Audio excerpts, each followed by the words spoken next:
Welcome at It's Never Too Far Away. In this video I'm flying into and out of Keflavik, which is at some distance of Reykjavik and which serves as the international gateway of Iceland.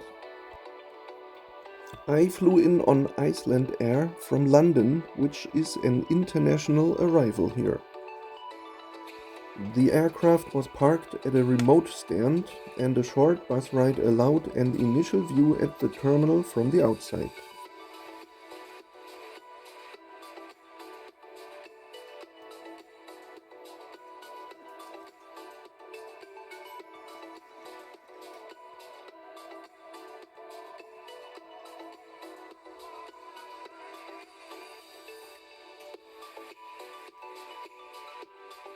The bus dropped us off right at the far end of the pier.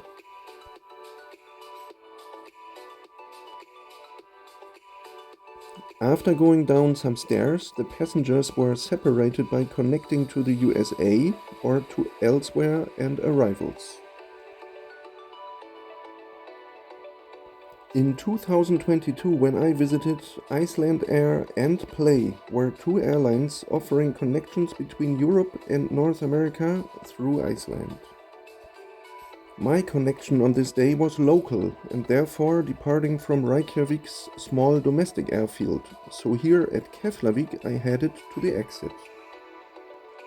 This required a walk through the international departure pier on ground floor and then through an opening which led upstairs to immigration. So where was I? The green area is the pier where I arrived. On ground floor it has the international D gates, and on upper floor, where I was now, it has the C gates for Schengen flights. The red hallway was where I now had to pass through, which is the area of the A gates, also for Schengen flights. The blue area is the actual terminal building. As explained, I headed through the hallway of the A gates, which is the way to the terminal building and the exit.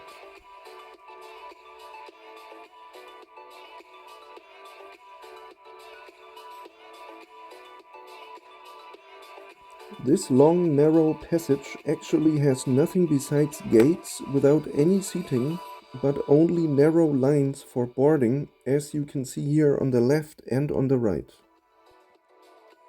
To be honest, I really hope I will never have to take a flight which is boarding here. The occasional window offers apron view.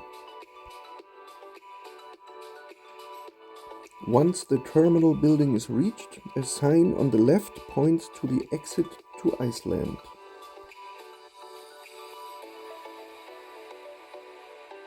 Before going there, I had a quick look at the area behind, which is a pretty big food court.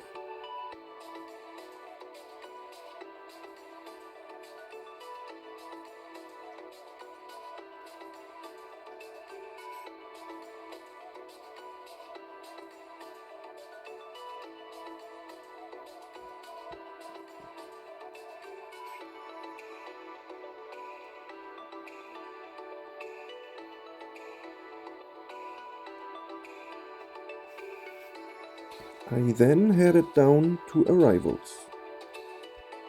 Behind those doors, naturally you would go straight. That is what I did. I ended up in a shop, but I could not see the way out.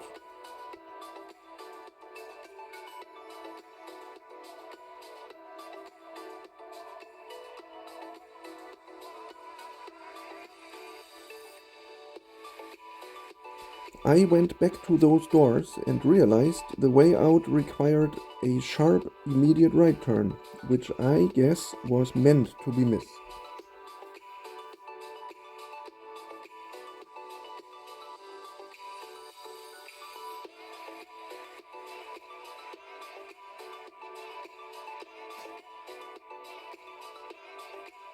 I have never seen a baggage belt area where people were pushing shopping carts and not baggage carts.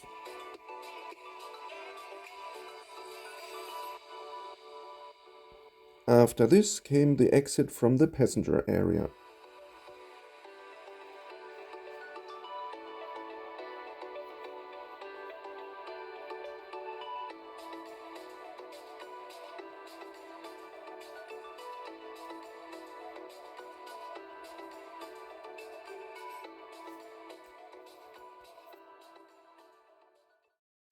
Oh boy, definitely this is a very modern country, but I am now connecting to a domestic flight and it's a different airport. And there's a bus that goes from here to there, but the next one is full. And the next one after that is in 1 hour. That's too late for me. And I asked the stewardess actually on the flight to Reykjavik, to Keflavik, actually to the international airport, how am I going to do that? And she said, yeah, there are buses, but you have to go to the central bus station of the city, and from there you go to that airport. Well, I have 3 hours between arrival and departure. Now 1 hour has lapsed, so I have 2 hours left. I'll take a taxi now and just change money here. Well, bus or taxi are the two public options to get to Reykjavik. By taxi, that took 40 minutes on a highway.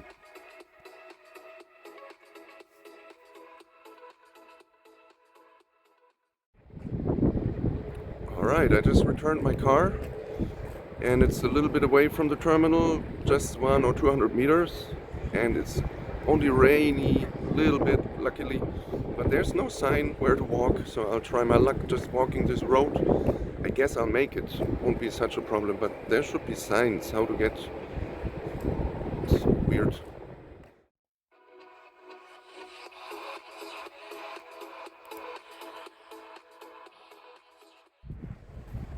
Oh boy, luckily the wind is only blowing with double typhoon force. It could be worse, I guess.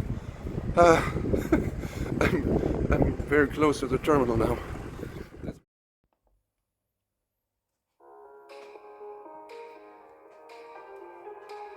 After I filmed here, I was actually asked for explanation, but after a short and friendly talk, it was fine.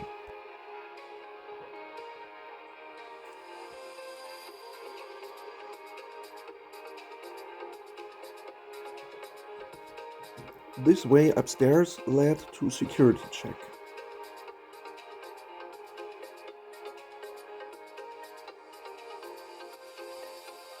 It was before the morning rush, with flights at this time heading to Europe. The signs using different colors for main terminal and the departure piers were helpful.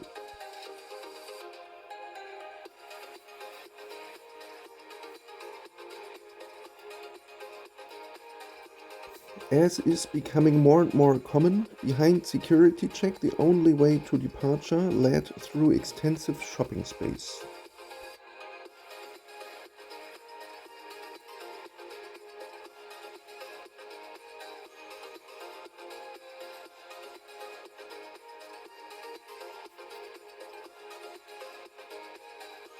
I then found myself in that same food court which I looked at just before heading to arrivals some 2 days before.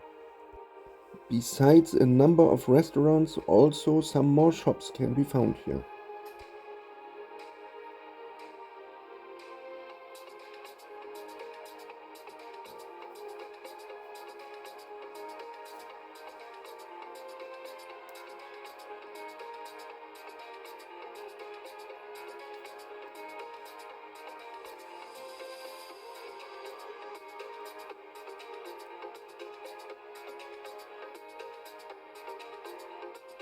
Should the flight leave from those terrible A gates, the way is not far at all.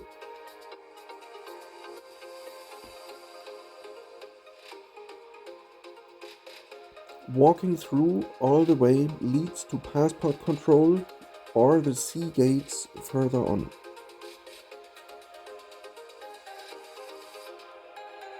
I had actually come here on arrival, which is why there is daylight in these pictures.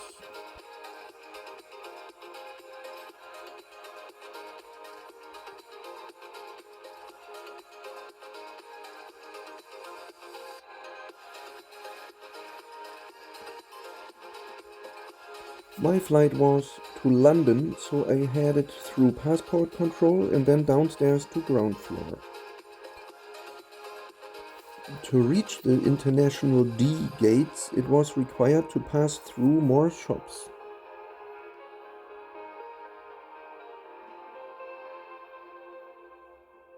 Then came a food section and finally the gate area.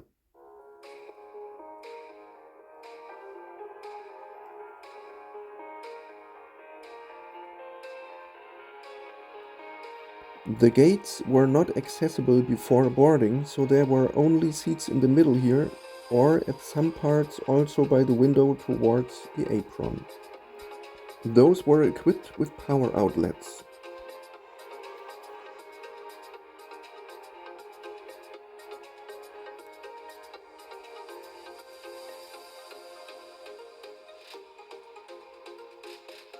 For me, the best place to spend the time till boarding was at the food area.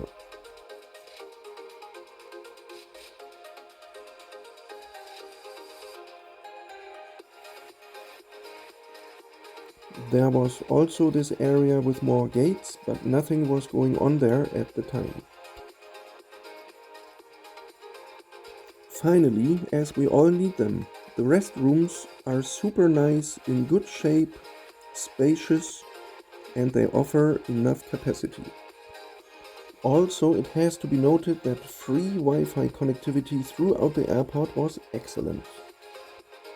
All in all, apart from those terrible A gates, the entire airport is a very convenient facility. As always, thanks for watching.